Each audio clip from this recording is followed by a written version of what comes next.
Over here, if you accept this remark that they should be given these seats because now there should be a new formula for them, this list has never gone to the people.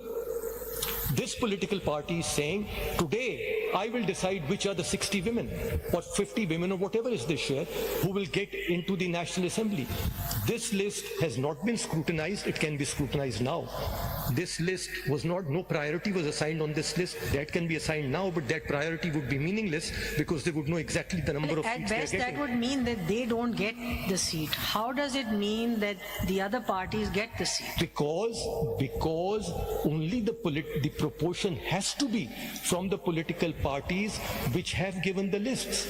You simply cannot allow a political party to derail the process. What happens to the latter part on the basis of total number of general seats secured or won by the party? Yes, so let's say to take my Lord Mr. Mansoor Ali Shah's example. That's not the right example to give because it's working on a very extreme level and we want to keep the I example wouldn't dare balanced. to say that, but I will follow your ladyship's example. आप देख लेना, आप in the current scenario देख लें. This is an election in which there are more independents that have won in the National Assembly and in the provincial assemblies. Now in this scenario where there are more independents that have won seats compared to the political parties, you're saying that because these independents are not going to can't join a political party or the party they've joined is not a political party, so everything now pivots on the basis of the remaining accepted political parties and the reserved seats will be distributed amongst them. Your ladyship, these independents... I am having problems with the proportionality here. May I submit? Yes, there is no problem with the proportionality and I will submit why. These independents, as your ladyship heard yesterday, had 13 choices before them. There were 13 political parties which had a general seat and which had given lists of reserved seats for women. They chose not to join them. And there's a very simple reason why they chose not to join them. The reason is that if they had joined any one of those 13 parties, they would have been tied to the list which that political party had given. They could not have revised that list. That list had been put to the people. That list they would have been tied to. They could have gone further than that only when that list was exhausted. That list was not exhausted. So they chose an expression which I wouldn't like to use, but which has been bandied about over here. They chose an off-the-shelf political party. If we go by this theory, it would mean that it would open the doors of negotiations with independent candidates because you would tip the balance that would come out of what the electorate has done. Because now you are looking to get more independents so that you get more reserved seats.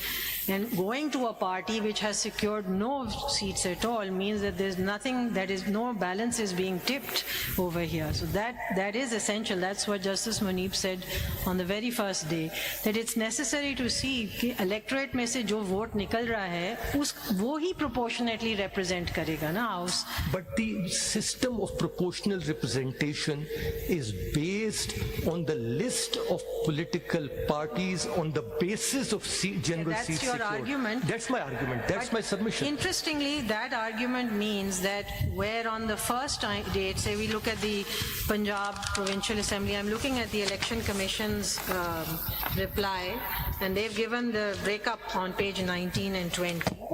So if you look at the seats for the National Assembly, initially 22 to 24 को PMLN and PPP सारे breakdown दिए, they were given, so PMLN is right at the top, was given 17 seats, right? On 4-3-24 they are given an additional 10 seats, bringing their total number of seats to 27. Now there is a difference between 17 seats, which is worked out on some proportion, and a difference of 27, which is worked out on some other proportion.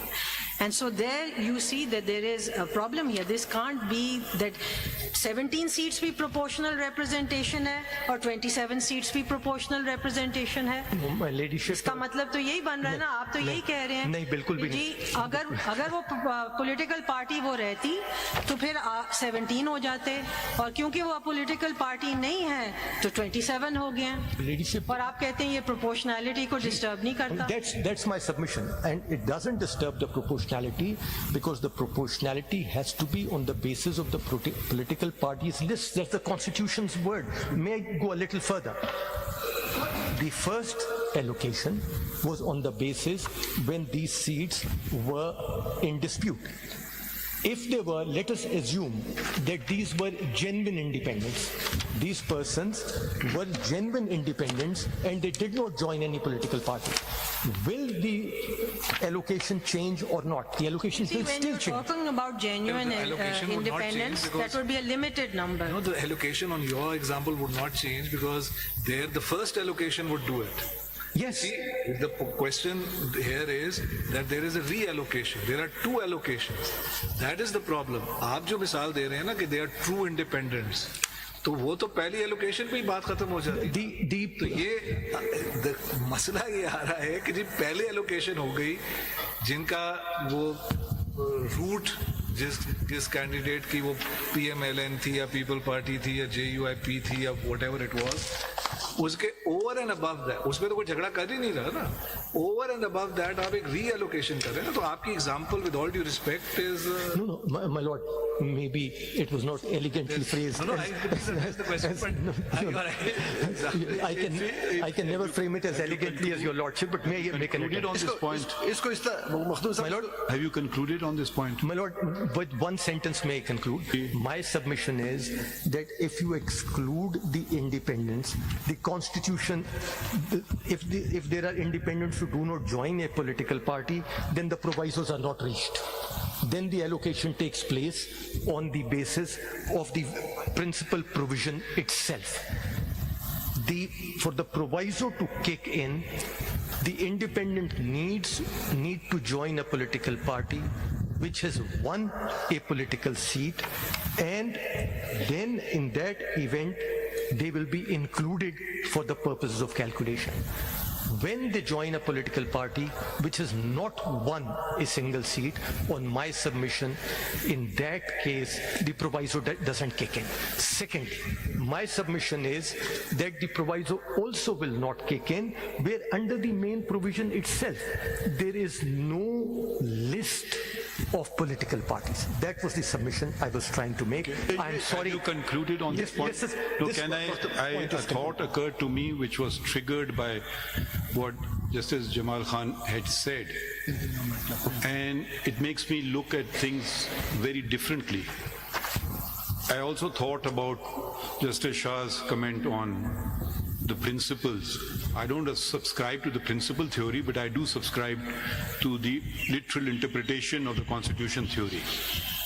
We are all talking about why don't we ask the basic and fundamental question which nobody has asked, which nobody has addressed yet, which I'm grateful to my colleague for having triggered it in my mind, is this proportional representation only to bulk up political parties, or there is something far more fundamental? And what is that far more fundamental things? To bring in the participation of women and to bring in the participation of non-Muslims. Now, do I gain support for this from the Constitution? There is Article 25 with particular reference to subclause 3. Zara aap dekh lein, padh lein zara please. Then I'll go to the two other provisions. My lord, yes, nothing in this article shall prevent the state from making any special provision for the protection of women and children. Otherwise, somebody could challenge this provision and saying, but this is unconstitutional. How can you give these women, आए लड़े मैदान में आए खड़ी हो हमसे मुकाबला करें और जीते हैं? It could be struck down. This saves it. Then you turn to the principles of policy now, please. First read 34. Steps shall be taken to ensure full participation of women in all spheres of national life. Now read 36. State shall safeguard the legitimate rights and interests of minorities, including their due representation in the federal and provincial services. Now, if we take the scenario that to leave these seats empty, you may be penalizing one or the other political party, but who you're certainly penalizing are non-Muslims and women. non-Muslims and women, whether they are in one party or not, presumably would protect their interests, their respective interests, if we consider their interests as something else, and presumably we do. Otherwise, there was no need for this provision in the Constitution. So this, I must acknowledge Justice Jamal Sahab for triggering this thought in my mind that why are we only talking about the political parties?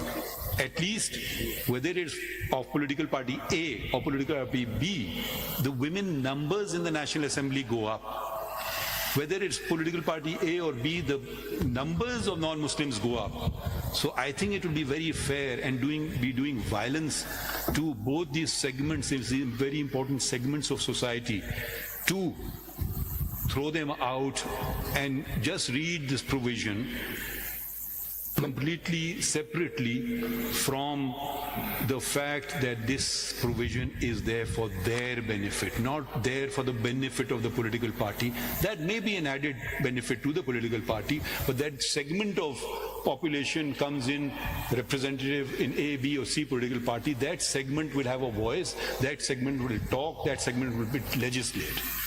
What do you have to say on that? My Lord, I bow to that observation. May I say that to add it further, this, I know your Lordship doesn't like a reference to some of the checkered history, but it is part of our history. So I like a reference to history, our history, and to learn from it. My Lord, the lesson from our history is that there was a period of time when there were separate electorates in that country. And when those separate electorates were done away with, it was thought that the result, while the result may be good to bring the nation together, one of the consequences may be that no one from the minorities may get elected. So definitely this number of minorities seats and the women's seats are part of the affirmative action by persons who were amending the Constitution or making the Constitution at that time. This is affirmative action. And of course, the immediate beneficiary